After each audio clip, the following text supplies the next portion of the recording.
ഒന്നും ഇല്ലാണ്ട് ആരും അറിയാണ്ട് ഒരു മൂലക്കിൽ ജീവിക്കുന്ന ഒരു മനുഷ്യനാണ് ഒരു ഉമ്മ എന്ന് പറയുന്നത്.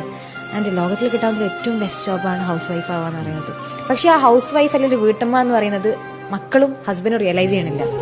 രാവും പകലില്ലാണ്ട് പണിയെടുക്കുക, ഫുഡ് ഉണ്ടാക്കുകയാണ്, പണിയെടുക്കുന്നുണ്ട്, വീട്ടിൽ ജോലി ചെയ്യുന്നുണ്ട്. ഉമ്മ എന്നുണ്ടാക്കിയ ഫുഡ് എന്ത് ടേസ്റ്റ് ഉണ്ട് എന്ന് പറഞ്ഞാൽ ആ ഉമ്മാന്റെ മുഖത്തുണ്ടാകുന്ന ഒരു പുഞ്ചിരിയുണ്ട്. അത് നമുക്ക് പറയാൻ സമയമില്ല. സമയമുണ്ട് എപ്പം ആ മരണപ്പെട്ടതിന് മുന്നിൽ നിൽക്കുന്ന സമയത്ത് ആ തണുത്ത ഹൃദയത്തോട് അല്ലെങ്കിൽ തണുത്ത ബോഡിയോട് വിളിച്ച് പറയാൻ നമുക്ക് സമയം ഉണ്ടാകും. എന്തുകൊണ്ട് ജീവിക്കുന്ന കാലഘട്ടത്തിൽ പ്രസന്റ് നമുക്ക് പറയാൻ പറ്റണില്ല. Ego will definitely play there. ഞാനിപ്പോ അത് പറഞ്ഞാലിപ്പോ എങ്ങനെ ഇതാവുക, ഞാൻ ഉമ്മയെ കെട്ടിപ്പിടിച്ചെന്തുണ്ടാവുക, ഞാൻ ഉമ്മ വെച്ചാന്നുണ്ടാവും, ഒന്നും ഉണ്ടാകാൻ പോകുന്നില്ല. It's your mother, give your love. She is craving for that.